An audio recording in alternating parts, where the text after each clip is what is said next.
Pitch সুন্দর না, tight সুন্দর না, সুন্দর তো মাঠের সবুজ ঘাস। ঘাসের বুকে এক ক্রিকেট খেলোয়াড় এক তামিম ইকবাল আছে, যে হেরে যাওয়া ম্যাচকে ভাঙা হাতে জিতানোর দেয় আত্মবিশ্বাস। নেতা বুঝি না, প্লেয়ার বুঝি না, আম্পায়ার বুঝি না, যার কাছে দুর্নীতির নাই কোনো ছাড়।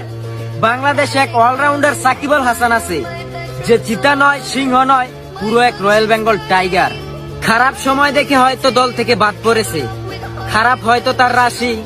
হ্যাঁ, আমি এক মাহমুদুল্লাহ রিয়াদের কথা বলছি, যে কিনা হাজারো বাঙালির চোখে জল আসার পরেও তাদের মুখে ফুটিয়েছে হাসি। খাদ্য ছিল না, বাসস্থান ছিল না, ছিল না পরার মতো বস্ত্র। বাংলাদেশে এক কাটার মুস্তাফিজ আছে, যে হাজারো বাঙালির যুদ্ধের এক অস্ত্র। সমালোচনার চোখে পড়েছে, চোখের জল ছেড়েছে, অনেক কষ্টের পর তার মুখে হাসি ফুটেছে আবার। সে আর কেউ না, তাসকিন আহমেদ, যে এখন বাংলার ক্রিকেটে এক নাম্বার ইনসুইঙ্গার বোলার। কিপিং সহ ব্যাটিংটা সে ভালোই করে, চিকি করতে গিয়ে আউট হলে সে সহ বাঙালি সবাই পায় কষ্ট। হ্যাঁ, বাংলাদেশে এক মুশফিকুর রহিম আছে, যে দলকে জিতানোর জন্য তার একটা চিকি যথেষ্ট। আমাদের একটা প্লেয়ার আছে, যার নাম শান্ত। সে শান্ত থাকতে থাকতে আজ খুবই ক্লান্ত, আর সে শান্ত থাকলেই পড়ে যায় দলের নিচে।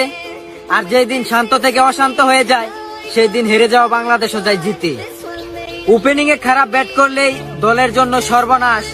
হ্যাঁ, বাংলাদেশে এক ওপেনার ব্যাটার আছে, যার নাম লিটন দাস। যেই দিন সে ওপেনিং এ আগুন ধরিয়ে দেয়, সেই দিন বেড়ে যায় দলের এক আত্মবিশ্বাস। হ্যাঁ, এটাই লিটন দাস। বাংলাদেশে বাম হাতি এক ব্যাটার ছিল, যাকে বর্তমানে দলের অনেক দরকার।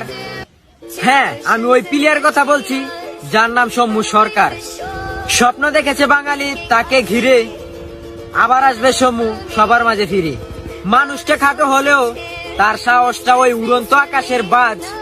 হ্যাঁ, আমি সেই মানুষটার কথা বলছি, যার নাম মেহেদী হাসান মিরাজ। সে বলে, দেখা যাবে কে কার বাপ, এবার আমরা খেলতে নয়, যাবো আনতে এক বিশ্বকাপ। বয়সটা কম হলেও সে কাউকে পায় না ভয়। বাংলাদেশে এক নতুন ব্যাটার আসছে, যার নাম তাওহিদ হৃদয়। যেখানে কোনো প্লেয়ার চার মারতে পায় ভয়, সেখানে তাওহিদ হৃদয় মারে বড় বড় ছয়। বাংলা